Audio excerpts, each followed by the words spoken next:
አጠገብ ከ275 ሰዎች ጋር ቁጭ ብላ አይነደፍም ነበር። ከነሱ መካከል ወጥቶ አንድ እርምጃ ስለተራመደ፣ እጁ ስለተንቀሳቀሰ፣ እግሩ ስለተንቀሳቀሰ፣ አእምሮ ስለተንቀሳቀሰ እየነገርኩ ነው። የሚንቀሳቀስ ሰው ይነደፋል፣ ግን ያራግፋል። አጠገብ ያለውን ሰው ነካ አድርገውና ከተንቀሳቀስክ ትነደፋለህ። የሚንቀሳቀስ ሰው እንደሚነደፍ አታውቅም ወይ በለው። የምነደፍ ሰው ደግሞ እንደሚያራግፍ አልሰማም ወይ? ከተንቀሳቀሳችሁ ትነደፋላችሁ፣ ከተነደፋችሁ ታራግፋላችሁ። መነደፍ ካለ ማራገፍ አለ። ጆሮ ያለው ይስማ። ዛሬ መጋቢት 21 2017 መልእክት አለን፣ መልእክት አለን። እደግማለሁ፣ መጋቢት 21 2017 መልእክት አለን። ጆሮ ያለው ይስማ።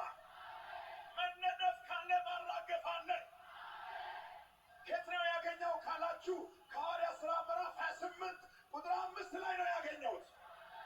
ቁጭ ያለ ሰው አይሰደብም። ቁጭ ያለ ሰው አይነካም። ቁጭ ያለ ሰው ስሙ አየር ላይ አይነሳም። የሚንቀሳቀስ ሰው ግን ሁሉ ነገሩ ይንቀሳቀሳል። በጣም ከሚያስጨንቀው ከመርከብ አደጋ አምልጦ